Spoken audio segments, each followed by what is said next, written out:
하나님께서 보석같이 보시는 수정교회 함께 나와서 예배 드리는 것도 참 감사한데요. 하나님께서 기회를 주셔서 또 교회에서 기회를 주셔서 하나님의 말씀을 함께 나누게 되었습니다. 하나님께서 예배 드신 은혜로 전하는 자나 듣는 자나 하나님의 말씀에 은혜 받기를 주님의 이름으로 축복드립니다. 여러분, 각 시대는 각 시대마다의 질병이 있다라고 이야기합니다. 독일의 제독 한국 철학자인 한병철 씨가 한국 사회를 보고 난 다음에 10년 전에 이 사회가 무한 경쟁 속에서 피로 사회이다라고 진단을 내렸습니다. 그리고 작년 2024년 겨울에 책을 하나 더 썼는데요. 10년이 지난 한국 사회는 불안 사회다라고 진단을 내렸습니다. 여러분, 끄덕여지십니까? 네. 사실 이 불안이라는 주제를 다루면 과거에는 사람들이 먹고 살기가 힘들었기 때문에 죽음에 대한 불안을 이야기를 많이 했습니다. 그런데 요즘은 죽음 이후에 진리의 세계라든지 사후 세계에 대한 관심들이 현저하게 떨어져서 불안 이야기하면 죽음에 대한 불안이라기보다는 살아가는 게 불안하다라고 이야기하는 시대를 우리가 살아가고 있습니다. 아니나 다를까 작년 국립정신건강센터의 보고에 의하면 한국 사람들의 74%가, 그러니까 4분 중에 3분이 극심한 스트레스와 불안감을 경험해 본 적 있다라고 통계로 우리에게 보고하고 있습니다. 여러분의 표정은 그렇지 않은 것 같은데 4명 중에 3명이 그렇다라고 이야기합니다. 뭐가 불안했느냐? 통계를 보니까요, 첫 번째가 정신 혹은 육체의 건강 때문에 불안하다. 두 번째, 경제적으로 굉장히 불안하다. 세 번째, 이건 사회적 현상이었던 것 같은데요, 양극화와 사회의 갈등 때문에 굉장히 불안하다라고 사람들이 평가를 내리고 있었다는 거죠. 과거의 불안과 요즘의 불안에 독특한 차이점이 하나 있습니다. 이게 뭐냐면 갈수록, 연령이 낮아질수록 더 불안하게 느낀다는 사실입니다. 여러분, 중장년들도 노후에 대한 불안들이 좀 있으시죠? 과학이 발전되어서 생명이 연장되었다라고 이야기를 하는데 사실은 엄밀하게 따지면 좀 썩은 것 같아요. 생명 연장, 물론 약간은 늘어났겠지만 노후가 연장된 것 같지 않습니까? 그래서 노후에 대한 걱정들을 굉장히 많이 하고 계십니다. 그 청년들은, 옛날에는 어른들은 평생 직장을 잡을 수 있었지만 지금은 AI의 발전과 어떤 전공을 선택해야 되고 어떤 직장을 선택해야 될지 너무너무 불안한 가운데 살아가고 있는 청년들의 모습을 볼 때가 많습니다. 여러분, 중고등부, 초등학교 학생들은 어떤 줄 아십니까? 조나단 하이츠라는 분이 책을 하나 썼는데요, 불안세대라고 책을 썼습니다. 거기에 보면 과거에 비해서, 코로나 이전에 비해서 학생들이 불안감이, 그리고 자살률이 70%가 뛰었대요. 이유는 이 어린 아이들의 부모님이 8, 90년대생들인데 과거의 사회의 사건도 사고가 많으니까 밖에서 놀기를 좀 이렇게 조심스럽게 관리를 하고 집에 뒀더니만 요즘 학생들 집에 가면 뭘 하죠?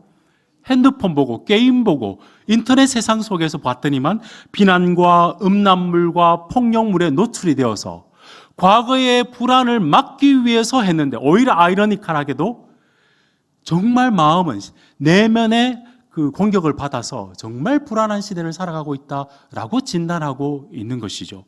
정말 사람들은 이 시대 가운데 불안하게 살아가고 있는 것 같습니다. 근데 여러분, 이 시대뿐만이 아니라 사람들은 근본적으로 약간의 불안들을, 기본적으로 불안을 기본값으로 조금 가지고 있습니다.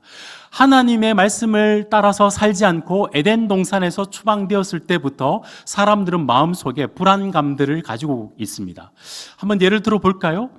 여러분, 지금 이렇게 계시지만 마음속에 여러분의 모습을 보시면 행여나 과거에 내가 했던 일들이 오늘날 내 발목을 잡거나 앞으로 내 삶의 발목을 잡을 수 있지 않을까라는 과거로부터 오는 불안감도 조금 있을 수 있고요, 미래에 대해서 과연 우리 가정과 내 건강과 내가 생각하는 모든 것들이 잘 이루어질 수 있을까 싶어서 미래에 대한 불안감도 가지고 있습니다. 그래서 과거와 미래의 불안의 감옥 속에 갇혀져 살아가는 사람들이 어쩌면 우리 사람들일지도 인간일지도 모르겠다, 그런 생각을 해본다는 것이죠.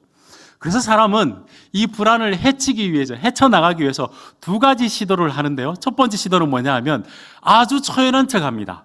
혹은 아주 이렇게 중독성이 강한 쾌락으로 그 불안을 일시적으로 잊어버리려고 노력을 하고요. 두 번째 방법은 어떤 방법이 있냐면 정말 컨트롤을 잘해서 여러 가지 미래에 대해서 대비를 철저하게 하려고 노력을 합니다. 근데 여러분 잘 알고 계시죠? 내 마음도 통제가 안 되는데 과연 정말 잘 통제할 수 있을까요? 그래서 불안의 쳇바퀴 속에서 우리가 이렇게 살아갈 수밖에 없는 모습을 우리가 보게 됩니다. 특별히 여러분, 오늘날 이 불안은 우리들에게 굉장한 경각심을 가져다 줍니다. 가만히 생각해 보십시오. 특별히 요즘 세계는 이 불안을 가지고 우리를 이용하기가 굉장히 쉬운 시대를 살아가고 있습니다. 뭐 꼭 정치뿐만이 아닌데 정치를 한번 생각해 보면 자기들의 생각하는 아젠다가 있는데 이렇게 되면 위험할 거라는 이미지를 많이 줘서 양극화와 갈등을 많이 일으켜 왔죠. 건강에 대한 문제 때문에 건강 상품들을 많이 사 보셨죠. 다이어트 상품들. 그렇지 않습니까? 저만 그렇습니까? 경제적으로 위험할 거라는 생각 때문에 여러 가지 홍보들, 보험들, ETF 상품들 이런 걸 가지고 우리를 유혹할 때가 굉장히 많은데 불안감을 이용해서 우리의 삶을 갉아먹고 있는 시절을 우리가 살아가고 있기 때문에 특별히 불안에 대해서 성경적인 답을 마음속에 꼭 새기는 것이 꼭 필요하겠다 싶은 생각이 들어서 이 말씀을 준비했습니다. 불안의 시대, 인간의 노력으로는 불안의 쳇바퀴를 벗어날 수 없기 때문에 하나님께서 원래 우리들에게 주시고자 하는 평안의 방안이 무엇이며 특별히 예수님께서 우리에게 불안 속에 살아가는 제자들이지만 그럼에도 불구하고 너희는 평안할 수 있다라고 우리에게 답을 해주신 예수님의 방법을 가지고 불안의 시대 속에서도 여러분이 평안의 삶을 살아갈 수 있기를 우리 주님의 이름으로 축복드립니다. 그럼 예수님께서 주신 불안의 대처 방식이 뭐냐? 오늘 우리가 읽어본 본문은 마태복음 6장의 말씀인데요. 염려와 불안에 대해서 예수님께서 가장 직접적으로 아주 명령법으로 우리에게 주신 말씀이 이 말씀입니다. 염려하지 말라, 염려하지 말라, 염려하지 말라 3번이나 반복하셨고요. 염려에 관계되는 내용들을 6가지 단어를 써서 우리들에게 염려라는 주제들로 가지고 주님께서 답을 주시는 본문인데요. 사실은 이 본문은 이렇게 시작합니다. 25절 말씀 보시면 그러므로 내가 너희에게 이르노니 라고 시작하고 있습니다. 그러니까 그러므로라고 이야기를 했다면 앞에 있는 이야기와 연결이 된다는 이야기겠죠. 앞에 어떤 말씀을 우리 주님께서 해주셨냐 하면 하나님과 재물을 겸하여 섬길 수 없다. 너희는 하나님을 온전히 섬겨야 된다는 말씀을 하고 난 다음에 염려 이야기를 우리에게 주셨다는 겁니다. 저는 이건 굉장히 밀접한 관계가 있다고 생각합니다. 하나님을 온전히 섬기지 못하고 재물에 대한 것들로 섬기기 시작하면 금방 성도들의 말씀, 제자들의 마음속에 떠오르는 가장 큰 이슈가 무엇이냐면 염려와 불안일 수 있다는 것이죠. 하나님을 제대로 섬기며 살아가도 삶 속에서 여러 가지 환경과 여건 속에서 우리에게 염려의 문제들을 줄 수 있기 때문에 주님께서 곧바로 하나님을 온전히 섬기라 라고 이야기하면서 염려하지 말라라고 우리에게 말씀해 주고 있다는 사실입니다. 염려하지 말라고 주님께서 명령하셨습니다, 여러분. 예, 아멘 안 하시는 거, 예, 안 하셔도 됩니다. 근데 여러분, 가만히 생각해 보십시오. 살인하지 말라, 거짓말하지 말라, 도둑질하지 말라는 우리가 굉장히 눈에 보이는 명령이기 때문에 무게감 있게 받습니다. 근데 염려하지 말라라는 것은 이상하게 좀 느슨하게 잡는 태도들이 좀 있습니다. 근데 여러분 앞에서 말씀드렸다시피 지금 이런 불안의 세대 속에 안에서부터 우리가 내상을 입을 수 있기 때문에 이 시대 가운데 하나님의 우리 주님의 염려하지 말라는 이 말씀을 여러분을 향한 이 시대를 향한 주님의 말씀으로 듣고 마음속에 주님의 명령을 따라서 살아가실 수 있는 여러분 되시기를 주님의 이름으로 축복드립니다. 자, 이 말씀은 크게 제가 먼저 답을 2가지로 드리겠습니다. 주님께서 이 말씀을 가지고 2가지의 말씀을 우리에게 주시는데요. 불안의 시대 속에서도 하나님의 백성들은 염려하지 말고 살아가기 위해서 제일 첫 번째는 깊이 생각해보라 라는 생각의 명령을 주십니다. 왜냐하면 염려를 하지 말아야 될 근거와 이유를 우리에게 설명해 주시기 때문인 거고요. 2번째는 불안의 시대 속에서도 너희가 성도가 믿음으로 염려하지 않고 살아갈 수 있도록 하기 위해서 우선적으로 너희가 행할 것이 있다라고 말씀해 주십니다. 그러니까 깊이 생각해보고 우선적으로 행동하라라고 주님께서 염려를 극복하는 방식을 우리에게 주셨거든요. 이 2가지의 내용을 마음속에 깊이 새기시면서 불안과 염려가 있을 때마다 이 말씀으로 여러분들이 이 시대 가운데도 평안의 삶을 살아가실 수 있기를 우리 주님의 이름으로 축복드립니다. 자, 제일 먼저 첫 번째로 불안의 시대에 우리가 염려하지 않기 위해서 먼저 깊이 생각을 해봐야 되는데요. 25절 말씀 한번부터 좀 살펴보겠습니다. 내가 너희에게 이르노니 목숨을 위하여 무엇을 먹을까 무엇을 마실까 몸을 위하여 무엇을 입을까 염려하지 말라. 목숨이 음식보다 중하지 아니하며 몸이 의복보다 중하지 아니하냐. 주님께서 여기서 염려하지 말라는 말은 그냥 행동으로 단회적으로 하시는 말씀이 아니라 염려의 태도와 염려의 마음을 지속적으로 가지지 말라라고 주님께서 명령을 하시고 난 다음에 너무나 지당한 말씀을 하셨죠. 목숨이 음식보다 중요하고 몸이 의복보다 중요하다라는 말씀을 우리에게 질문으로 하셨습니다. 너무 당연한 말 아닙니까? 근데 주님께서 왜 이 당연한 말씀을 우리에게 하셨을까요? 사실 우리는 우리의 삶엔 의식주가 없이는 생활할 수가 없기 때문에 생존 본능이죠. 그래서 생각하지 마라 그래도 생각하게 되어 있습니다. 그래서 성경은 우리의 삶에 필요한 의식주의 문제, 돈을 나쁘게 생각하는 것으로 나쁘게 여기지 않습니다. 그리스도인이라고 형편없이 살아가거나 식사나 헤어진 옷을 입거나 아니면 단칸방에 살아라고 그렇게 나와 있지가 않습니다. 그런데 주님께서 이 명령을 하시는 이유는 우리의 삶에는 의식주보다 훨씬 더 우리의 삶의 의미와 가치가 있습니다. 가만히 있어도 의식주를 생각하는데 우리는 의식주를 다스리는 주인으로 생활해야 되는데 자꾸 의식주를 생각하면서 눈에 보이는 물질의 노예가 될 수 있기 때문에 무엇을 먹을까 무엇을 입을까 염려하지 말라라고 주님께서 아주 직접적으로 우리에게 명령을 내려주셨다는 것이죠. 우리가 살아갈 때 주님께서 우리에게 생명도 주셨고 우리에게 몸을 주셨다면 당연히 주님께서 우리에게 먹을 것도 주시고 입힐 것도 주시지 않겠느냐라고 우리에게 물어주시는 것은 주님께서 그렇게 해주시겠다는 약속인 줄로 믿습니다. 그리고 주님께서 우리에게 실물교육, 예화를 2개를 드시거든요. 첫 번째 예화가 뭐냐 하면 공중에 있는 새를 보라, 새를 생각해보라 라고 말씀해 주시고 28절 이하에서는 백합화를 생각해봐라 이야기하십니다. 사실 누가복음에서는 이 새가 까마귀입니다. 여러분 까마귀는 흉조죠. 그 흉조인 새도 주님께서 입히시고 주님께서 기르시고 창고가 없이도 주님께서 돌보신다 말씀해 주셨고요. 28절 이하에서는 백합화라고 하는데 여러분 우리가 살 수 있는 아름다운 고고한 꽃인 백합화가 아니고 유대 지역에서는 그 백합화가 사실은 이름이 아네모네입니다. 들풀입니다. 그러니까 30절 말씀을 보니까 오늘 있다가 내일 아궁이에 던져지는 들풀도 하나님께서 이렇게 먹이신다라고 이야기한 것은 눈에 보이는 아주 흔한 풀들도 솔로몬의 옷보다 더 아름답게 하나님이 길쌈이 뭐죠? 옷을 직조를 한 게 아닌데 하나님께서 그걸 입히셨다라고 우리에게 잘 생각해보라 라고 우리에게 말씀해 주고 계시는 것이죠. 특별히 우리가 이 말씀을 잘 생각해 봐야 될 것은 26절 말씀인데 26절 말씀 제가 대신해서 한번 읽어봐 드릴게요. 공중의 새를 보라 심지도 않고 거두지도 않고 창고에 모아 들이지도 아니하되 그 다음에 뭐라고 되어 있습니까?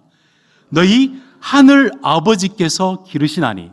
새와 들풀은 피조물인데 그 피조물도 주님께서 다 입히시고 그리고 돌보신다고 하셨죠. 우리도 피조물이지만 하나님께서 우리를 창조하셨을 때는 그것을 돌볼 수 있도록 우리를 창조하신 줄로 믿습니다. 그것도 돌보시는데 하나님 아버지께서 우리의 삶을 우리의 일상에서 우리의 먹고 마실 것을 주께서 돌보시지 않고 입히시지 않겠느냐 주님께서 우리에게 말씀하고 계시는 것이죠.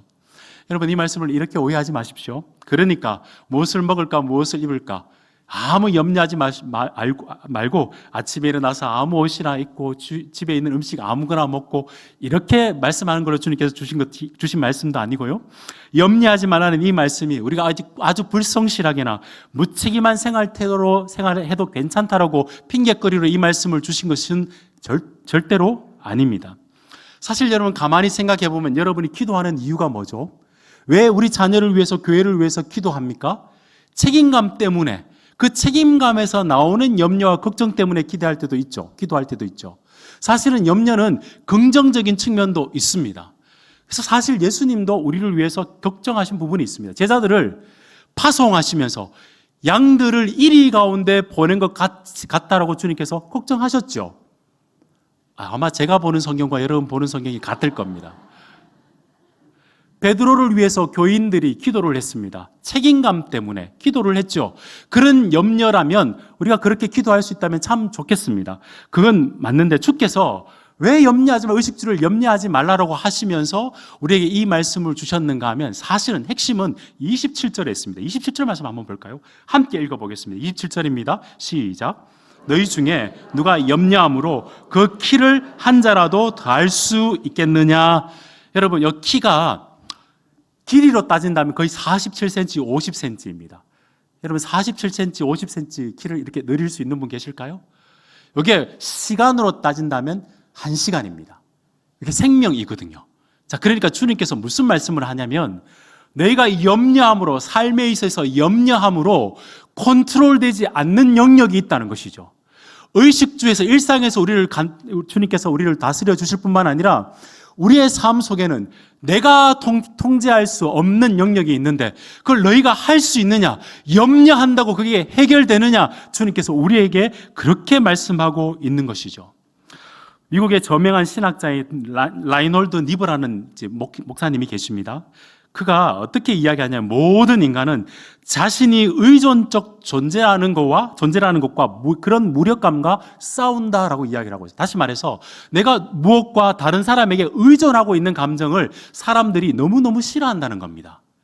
사실 이 유혹은 에덴 동산에서 사단이 우리에게 준 유혹이죠. 원래는 하나님을 충실하게 따라가며 하나님이 주신 한계와 하나님의 말씀을 따라가면 잔치의 삶을 살아갈 수 있었습니다. 그런데 사단이 뭐라고 이야기를 했죠? 정말 그러냐라고 이야기하면서 너가 하나님처럼 되고 너 스스로 결정해서 통제하고 선악을 알게 하는 거 네가 결정해서 살아가면 된다라고 거기에 유혹을 받아서 그 이후로는 내 고난과 내 힘을 가지고 다른 사람에게 의존하기보다는 하나님께 의존하기보다는 자기 힘으로 살아가는 것들을 기본값으로 살아가고 있는 우리들의 모습을 볼 때가 참 많죠.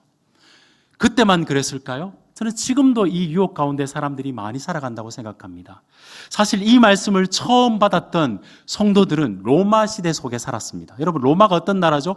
강력한 힘의 나라였습니다. 통제권을 가지고 있는 나라였는데 그 나라 속에 로마의 황제를 주님으로 믿지 않고 예수님을 믿음으로 살아가는 사람들에게 가장 큰 유혹이 뭐였을까요? 네가 이 나라의 힘과 이 나라의 통제권 아래 살아가면 너희가 번영할 수 있고 번성할 수 있다는 게 가장 큰 유혹이었을 겁니다. 지금도 마찬가지 아닐까요? 세상 가운데 평화와 평안의 약속을 많이 하지만 사실은 나는 평화를 위해서 이런 일을 했습니다라고 이야기하지만 여러분 지금 이 시대 가운데 전쟁이 굉장히 많죠. 무역 전쟁도 있죠.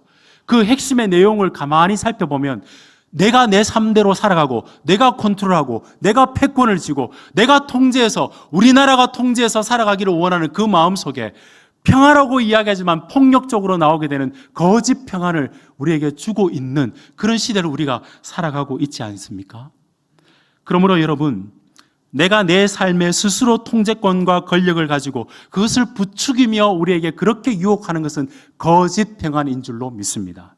진짜 평안은 하나님, 내가 통제할 수 없는 영역들이 있습니다. 근데 주님께서 통제하고 계시기 때문에 아버지 하나님께서 역사의 주관자 되시고 눈에 보이는 것뿐만이 아니라 보이지 않는 모든 세계, 천지 만물과 이 땅의 처음부터 끝까지를 통제하고 계시는 분이 하나님이시기 때문에 그분이 또한 나의 아버지이시기 때문에 그분 안에서 내가 평안을 누릴 수 있습니다 라고 우리가 고백할 수 있는 것이 우리에게 주신 하나님의 평안인 줄로 믿습니다.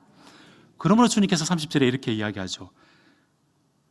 하나님이 너희를 입히시거나 하물며 너희일까 보냐 믿음이 적은 자들아, 이렇게 이야기하고 계시는 거죠. 잘 생각해봐라. 네가 네 스스로의 자유를 가지고 잘 누릴 수 있다라고 생각하는 그것들이 진짜 평안을 줄 수 있느냐? 오히려 네가 나에게 의존하며 내가 통제하고 있는 그 영역 속에서 보이지 않지만 싫지 않은 그 세계를 하나님을 의지하며 살아갈 때 진짜 마음의 평안을 누릴 수 있다 주께서 우리에게 말씀해 주시는 줄로 믿습니다. 아마 여러분 가운데 기독교 신앙과 그리스도인이 아닌 분이 여기 없으시면 참 좋겠지만 혹시 그런 분이 계신다면 이 말씀을 가지고 여러분에게 권면해 드립니다. 여러분, 우리가 얼마나 통제하면 우리의 삶을 통제할 수 있을까요? 우리 마음을 얼마나 지키면, 미래를 얼마나 대비하면 내 삶을 잘 살아갈 수 있을까요?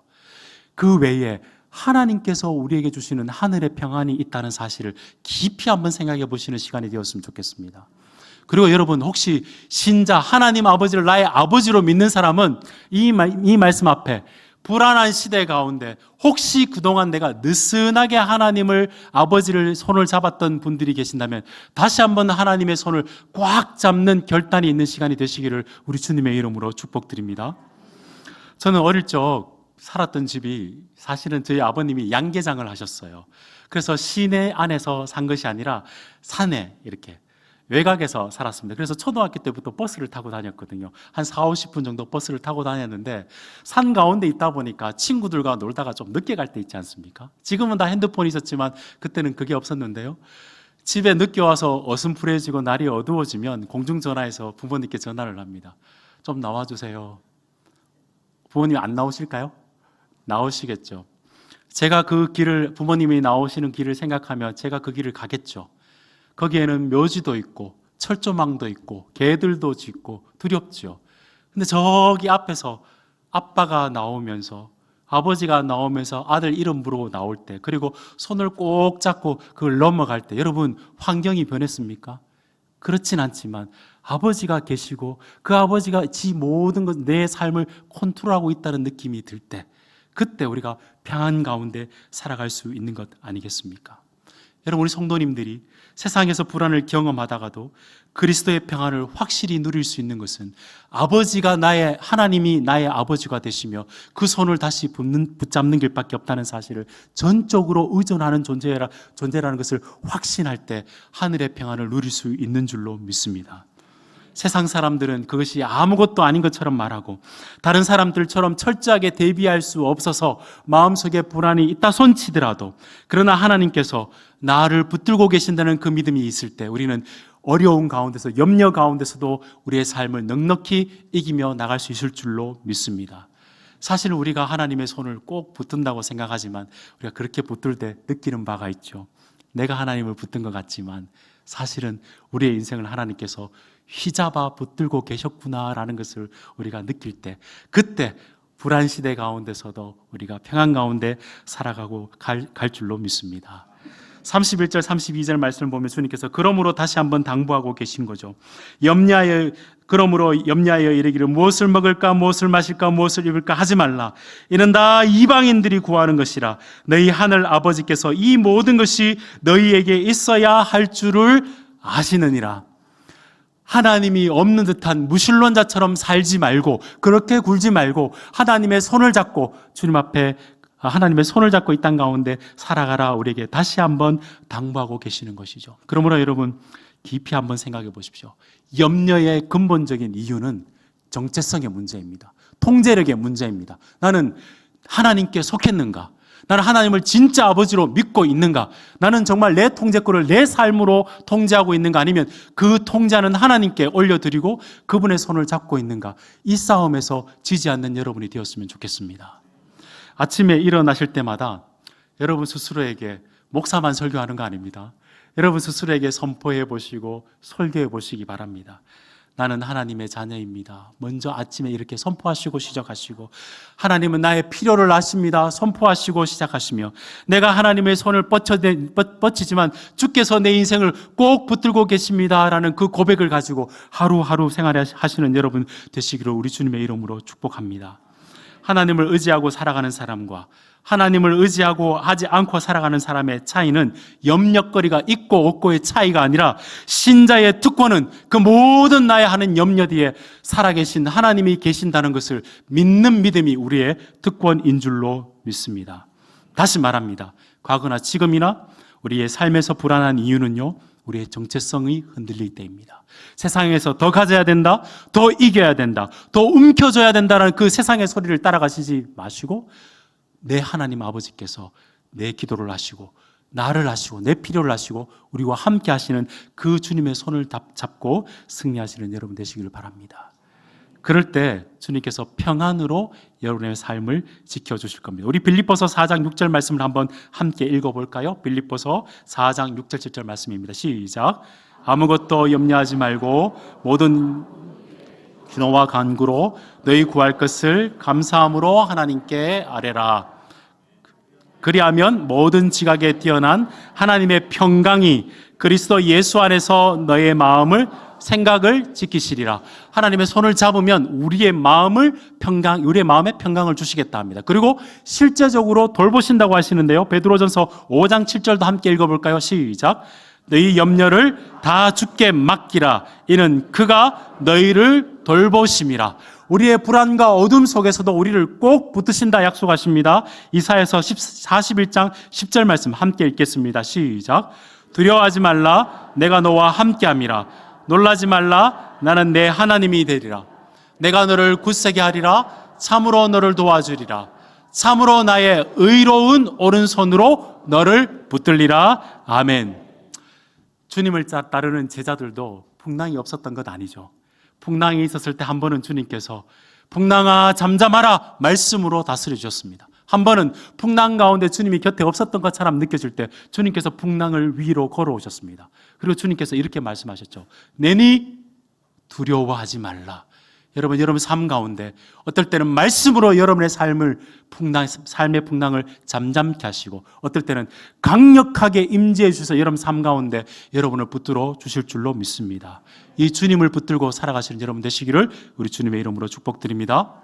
자, 깊이 생각하시고 이제는 우선적으로 행할 일이 무슨 일인지 무슨 내용인지 한번 살펴보도록 하겠습니다. 33절 말씀인데요. 34절 말씀을 함께 우리가 한번 읽어보겠습니다. 시작. 그의 나라와 그의 의를 구하라. 그리하면 이 모든 것을 너희에게 다 하시리라. 아멘. 앞에서 우리의 정체성을 깊이 생각하라 말씀하셨다면 이제는 구체적으로 하나님의 나라와 그 의를 구하라. 그리하면 이 모든 것을 더하여 주시리라. 주님께서 약속을 해 주셨습니다. 여기서 방점은 어디에 있냐면 먼저 구하라는 겁니다. 하나님 나라와 그 의를 먼저 구하라라고 우리에게 말씀하고 있습니다. 살아가면서 다시 앞에서 말씀드렸지만 의식적으로 우리가 여러 가지 고민과 계획을 하지 않을 수가 없습니다. 미래를 위해서 저축도 해야 되고 자녀들의 공부를 위해서 여러 가지 고민들을 하죠. 그것 이외에 모든 것을 고민거리들이 많지만 먼저 하나님의 나라와 그 의를 구하면 하나님께서 그 모든 것들에 그 위에 더하여 주신다라고, 이 모든 것들을 더하여 주신다고, 돌보고 채워주신다고 말씀하고 계십니다. 여러분, 이 말씀을 오해하지 않으셨으면 좋겠습니다. 하나님의 나라와 의를 구하면 주님께서 우리에게 백지수표를 주시겠다, 그렇게 약속하신 것이 아닙니다. 물론 주님 나라를 위해서 의를 구하면 어떤 분들은 굉장한 물질의 풍요를 주실 때도 있습니다. 그런 간증 많이 들어보셨죠?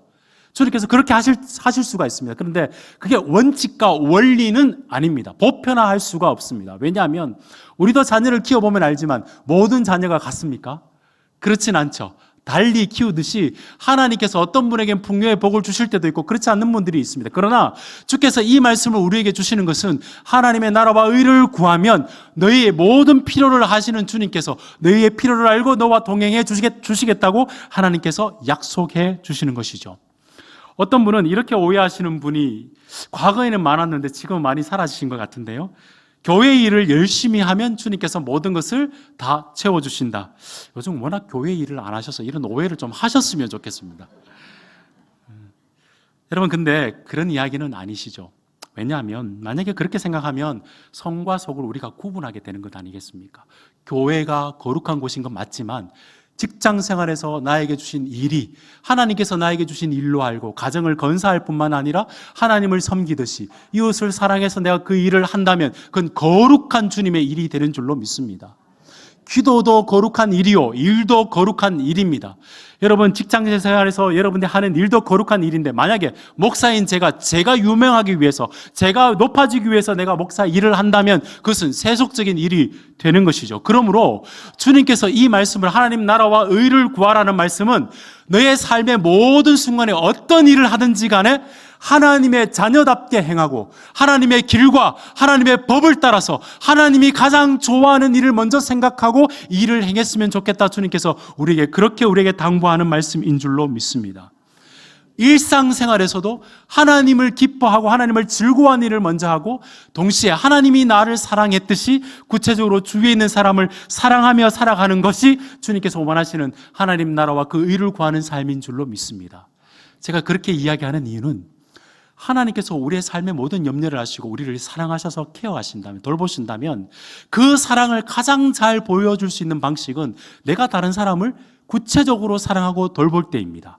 저 사람은 뭐가 있길래 자기 삶도 바쁠 텐데 주위에 있는 사람을 돌아보느냐, 그 사람 뒤에는 하나님이 계시는 것 같다. 내가 실제적으로 구체적으로 섬길 때에 그 하나님의 역사를 사람들 하여금 보게 하시는 줄로 믿습니다. 여러분, 알랭드 보통이라는 무신론자가 있어요. 이 무신론자가 책을 하나 썼는데 책 제목이 불안이라는 책입니다. 이 불안이라는 책이 한국에서, 한국 사람들 책을 그렇게 많이 보는 것 같지는 않는데 이 책이 한 40만 부에서 50만 부가 팔렸습니다.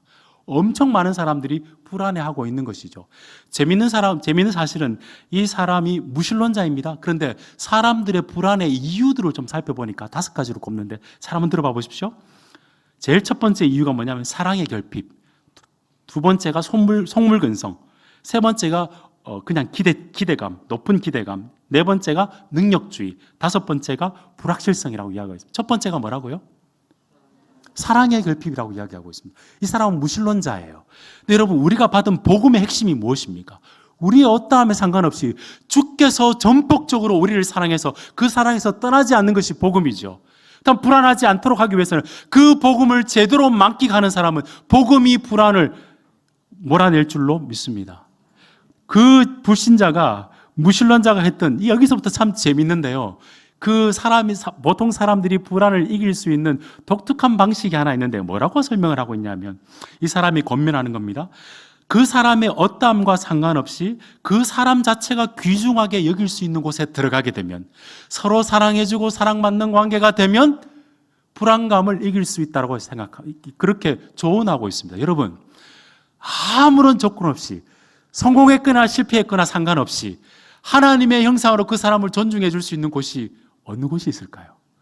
저는 교회 말고는 볼 수 없다고 생각합니다. 무신론자가 그런 권면을 했다는 사실이죠. 제가 무슨 말씀을 드리고 싶은지 잘 아시겠죠? 알프레드 아들러라는 심리학자가 이런 이야기했습니다. 자신의 우울증을 치료하고 싶거든 다른 사람을 기쁘게 해라. 심지어 세상의 심리학자도 그렇게 이야기하는데, 하늘의 사랑을 받은 우리가 이 땅 가운데 하나님 나라와 그 의를 구하며 살아가는 우리가 아주 구체적으로 대충 사랑하는 것이 아니라 아주 구체적으로 주위에 있는 성도님들과 가족들을 사랑할 때 우리 속에 있는 불안과 염려들을 이길 수 있는 줄로 믿습니다. 저는 하나님 나라와 그 의를 구하는 이야기가 나올 때마다 한 분 목사님이 떠오릅니다. 그 목사님의 성함을 저는 잘 몰라요. 나이가 좀 많은 목사님이셨는데 한 번은 학교 채플에 오셨습니다. 수요 예배에 오셔가지고 설교를 하셨는데, 보통 학교에 채플에 오시면 좀 유명한 목사님이나 교회를 성장케 하신 목사님이 올 때가 많잖아요. 근데 그분은 그렇지 않으셨습니다. 그분이 설교 가운데 이런 말씀을, 본인의 이야기를 하셨습니다. 그분은 40년 동안 두메 산골에서 목회를 했습니다. 처음 목회를 할 때 섬겼던 성도님들 숫자가 8명. 40년이 지나서 지금도 8명. 목사님이 이렇게 고백했어요. 그 앞에 8명은 하늘나라에 먼저 보내고 뒤에 8명은 그 자녀들을, 내가 8명을 돌보고 있습니다. 그리고 목사님이 이렇게 이야기하셨어요. 여러분, 제가 실패한 목회한 겁니까? 무슨 이야기죠? 우리는 하나님 나라와 의를 구하며 주위에 있는 사람을 사랑한다 이야기하지만 실제적으로 구체적인, 그냥 대충 그렇게 생각할 때가 참 많은 것이 우리의 모습이지 않습니까?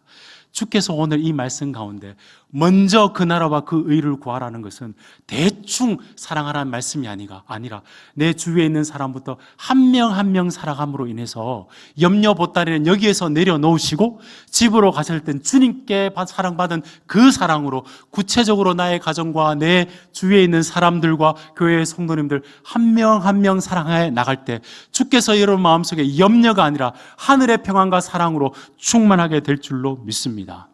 여러분, 불안은 용기 내야지, 희망을 가져야지, 그래서 극복할 수 있는 게 아니라고 성경은 이야기합니다. 성경은 어떻게 답하느냐? 요한 사도가 요한 1서 4장 18절에서 이렇게 우리에게 이야기합니다. 제가 대신 읽어봐 드리겠습니다. 사랑 안에 두려움이 없고 온전한 사랑이 두려움을 내쫓나니. 베드로 사도도 역시 베드로전서 1장 22절에서 이렇게 이야기합니다. 너희가 진리를 순종함으로 너희 영혼이 깨끗하게 하여 거짓 없이 형제를 사랑하기에 이르렀으니 마음으로 뜨겁게 피차 사랑하라라고 우리에게 말씀하고 있습니다. 바라기는 여러분이 이 말씀의 내용들을 마음에 새기셔서 세상의 내 염려, 내 걱정, 물론 이것도 벗어날 수는 없겠지만 극복하기 위해서 주께서 나에게 주신 사람들을 뜨겁게 사랑하셔서 그 사랑으로 염려와 불안을 이겨내시는 여러분 되시기를 우리 주님의 이름으로 축복드립니다. 말씀을 좀 정리하면서요, 우리 제일 마지막 말씀 33절까지의 말씀 말고 34절의 말씀을 우리에게 주셨는데 34절의 말씀도 한번 함께 읽어보겠습니다. 함께 읽겠습니다. 시작. 내일 일은 내일 염려할 것이요 한날의 괴로움은 그날로 족하니라. 아멘. 사실 저는 어릴 적에요 33절로 끝났으면 참 좋겠다 생각했습니다. 너희에게 이 모든 것을 너희에게 더하시리라. 너무 깔끔하잖아요. 근데 34절은 내일 염려가 있는데 내일은 내일 염려할 것이요 오늘의 괴로움인 오늘의 족하다는 말씀이 왠지 좀 찝찝하지 않습니까? 시간이 지나면서 저는 이 말씀이 있기 때문에 정말 하나님 말씀이구나 깨닫게 되었습니다. 여러분, 우리 인생이 그렇게 넉넉합니까? 그렇지 않죠. 그냥 소풍 왔듯이, 어릴 때 소풍 가듯이 그렇게 갈 수 있는 인생들이 아닙니다. 주님께서 정확하게 알고 계시죠. 염려하지 말라, 염려하지 말라, 염려하지 말라. 근데 꼭 염려가 따를 건데 내일 염려는 주님의 손에 맡기고 오늘 너희는 신실하게 나와 함께 살아가라고 주님께서 이 말씀을 우리에게 주신 줄로 믿습니다. 부유한 사람이라고 염려가 없습니까? 가난한 사람이라고 정말 물질에서 자유할 수 있습니까? 권력이 있으면, 내가 통제력이 있으면 정말 평안 가운데 살아갈 수 있습니까? 아니요. 권력 때문에 그걸 잃을까 봐 더 불안한 것이 우리 인간의 마음이지 않겠습니까? 그러므로 주님께서 내일의 염려는 나에게 맡겨주고 너희는 오늘 괴로움을 나와 함께 손을 잡아가면서 주님 때문에 이 극복을, 그 어려움을 극복하며 살아가기를 원한다. 그래서 34절의 말씀이 이 시대 가운데, 이 현실 가운데도 작동하는 하나님의 말씀으로 우리에게 주신 줄로 믿습니다. 이 말씀을 제가 살펴보면서 제가 어릴 적 부모님의 손을 잡았던 이야기뿐만 아니라 제가 우리 아이의 손을 잡았다가 놨다, 잡았다 놨다 했던 기억들이 좀 나서 이 말씀을 좀 전해야 되겠다 싶은 생각이 있습니다. 저희 집에는 아들이 3명, 아이가 3명이 있습니다. 그래서 어릴 적 마트를 가면 손이 모자라요. 물건을 다 팔고 손이 모자랐는데 이제 아이가 조금 커서 첫째 아이가 조금 이제 자기 힘대로 움직일 때쯤 되어서 화장실에 가는 것을 훈련을 시켰습니다. 그래서 제가 아이에게 이렇게 이야기했습니다. 이제 오늘부터는 네가 화장실을 다녀왔으면 좋겠다. 아빠가 여기 있을게 라고 이야기를 했습니다. 걱정하지 말고 다녀와. 아이가 어떻게 했을 것 같아요? 한두 발 가다가 처음이니까요. 뒤로 돌아보고 아빠 거기 있어. 한두 발 가다가 사람들이 많으니까 말은 못하고 아빠 거기 있어 표현을 하는 거죠. 화장실에 급히 갔다가 화장실 나오고 난 다음에 저의 모습을 보고는 언제 그랬냐는 듯이 느긋하게 돌아오더라고요. 이 이미지를 제가 여러분에게 왜 드리냐면 하나님의 마음이 이러지 않을까 싶어서요. 우리가 이 땅 가운데 살아갈 때 하나님이 없는 것처럼 보일 때가 많잖아요.